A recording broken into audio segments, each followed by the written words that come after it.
Hey guys, this is Game Jammin', and today I'm giving you this presentation on why medals need to go. Specifically, why the medal and the medal concept from Overwatch should be removed from the game.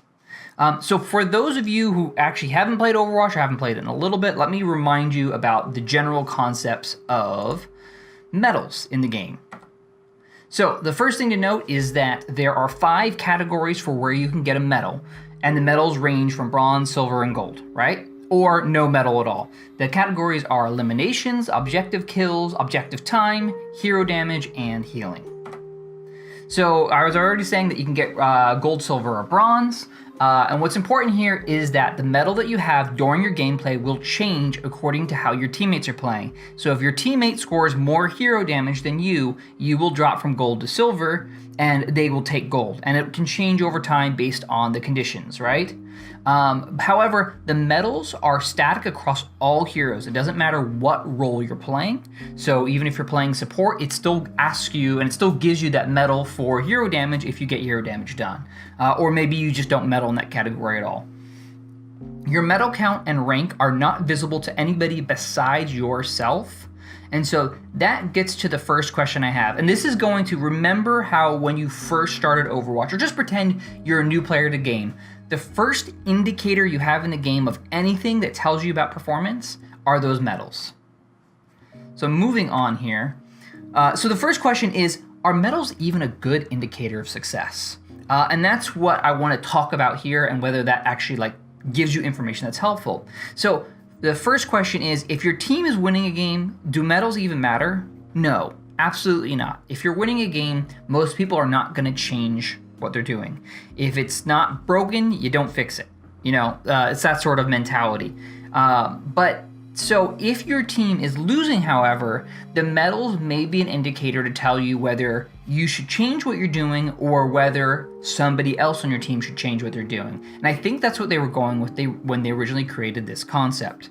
So if the first problem is, if the medals are based on your own team, how does that even tell you whether your performance is good or not? So if your team is absolutely terrible and you have one elimination but nobody else has an elimination, you show a gold medal, but that doesn't mean anything if the enemy team is rocking you left and right? So that's already a problem with this. Because again, all it did was it told you you're the best of your team, but if you're the best of the worst, then kind of who cares? It didn't really give you useful information. The second problem involves the categories. So again, let's say I'm a new player and all I got are these medals to go off of to say whether I'm doing good or not. Analyzing the categories kind of shows there's a really big problem. The categories are eliminations, objective kills, and objective time. The damage role is probably going to have the highest chance of getting gold medals. I mean, if you go through it, say gold here, and again, I'm just kind of ranking them in what I think they were likely to do. They have a good chance of scoring, maybe with the exception of objective time, that probably goes to a tank. And of course, healing, you wouldn't expect the damage to do healing. But there's 4 places where you should place up really high, and in comparison to supports, they're going to be on the bottom tier of all of this, except for healing, which the other roles have conceded it. They're just like, yeah, I'm not going to be healing, so it's going to be up to you to do that. So it's like, okay, this is already giving a bias that could cause problems where people that come to play the game are like, well, damage is where the medals are at. I'm going to go play damage. So let's talk about another problem that comes up with this. So when you're normally playing a game, it's very standard to play like a 2-2-2. You play 2 tanks, 2 damage, and 2 support. Now, it doesn't always happen like that, and of course there's conditions, but let's just go with the simple method, which is if you're playing like a normal game, that's what you would like to have as a starting point. And so one of the problems that comes up, you're losing a game, and let's say you've picked the damage role along with a counterpart that's also playing damage, and somebody on the team says, you know what, there's not enough damage happening in this game. Something needs to change. So let's go to this decision matrix that we have here. So on the left side here, you got the truth lie on your side and the truth lie for the counterpart. So basically, one, you could start off with telling the truth and just say, hey, you know what? I don't think I am doing good. I can look at my medals. My medals aren't that high. I don't know. And you could say, I I guess I should switch my role. So the problem with that is that you no longer get to play the role that you feel the best, you can contribute the best at. You concede that role, you give it to somebody else, and you hope something changes, which can be kind of not a good answer. And the same thing for your counterpart. They could also do the same thing. But because this information is hidden, you could just as easily lie about how you're doing your damage. You could go, guys, I'm on fire. My hero damage is through the roof. I have gold medals and everything. So I'm not the problem. And what that ends up happening is you get to continue playing the role that you think you're good at anyways. And you push the problem on to either the other DPS or to the rest of the team to say somebody else needs to solve the problem and I don't need to do it. And I feel like the lack of information kind of encourages that sort of behavior because no one can call you out on it. And, what's somebody going to do about it? It's just like, okay, well, I'm just going to not play that role. If, however, there was that community information, things would kind of change because there would be that pressure if somebody sees that you're doing bad to do something else or to change your role. Of course, you could just not change. But the idea here is that lying could actually be beneficial for the player that wants to play the role they're in. So moving on here, we got the problem with, so that was a simplified problem because that was just 2 players, right? But what happens if we bring in all 6 players into the field? So suddenly we're talking about all the different medals that can happen. You could be like, well, guys, I've got gold objective time. I've got gold objective kills. So how do you balance the medals that you have versus the rest of your teammates? It gets really complicated. And when we're going through the scenario of no one can call you out, then you might as well lie about what you're doing and just say, yep, I've got this, I got that, I'm not changing. And that's where some of the problems come in.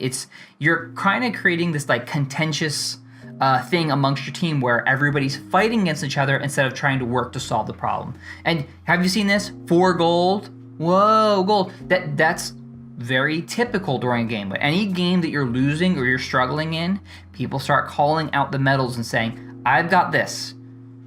It doesn't really solve the problem, but you certainly have the gold medals. So that kind of goes to the problem of all the stats. Any of the stats that you look at are almost all related to your hero and not to the rest of the team. There are assists, I guess. But again, that's just one small category on a stat that doesn't even have any context to it. But what I mean by context is if you have 2 assists after 10 minutes in a game versus 20, there's no indication to you that one is good or one is bad. You just see a number and you go, okay, I guess that's a number. That's it, right? So with none of the stats focused on teamwork, what incentive is there for you looking at your stats to figure out whether you're supporting the team or not? So, and this goes to the biggest thing is that bad stats are worse than the no stats. It would be better to simply remove all the medals and just keep the stats information, and people that can use the stats and know how to work the numbers, great, they can go figure it out. But for the people that have no context, don't give them bad information. The medals will cause more problems that they solve, and they do constantly. People are bickering and fighting, and they mostly focus around medal counts, which is it's not helpful to the game. So what I'd propose is Blizzard should just remove bad performance indicators like that. And while we wait on the solution, what would be really good to have happen is that at the end of the game, after everything's done, after everybody's left, you should be able to go back in and look at the stats for everybody in that game. So once you've left the game, you can't harass somebody anyways without doing a friend request or whatever. And again, that's more work, right? You can solve that problem. But if you had those stats, then people like me and people like Switchfox, there's Pursuit and Visor, can take that information and use it to actually generate information that could be useful for you in game. I mean, wouldn't it be nice to know at the end of the game that you could analyze your performance and go, yeah, you know what, I didn't do enough healing, or you know what, I didn't get enough kills, or you know what, I was in a bad position. And yes, you of course can review your own VODs, because that's a great way of doing things. But if you could do it with stats to back it up, that would be even better. Now, I understand there's no replay system in the game. That's fine. We want that, of course. But if it's not there yet, it's not there yet.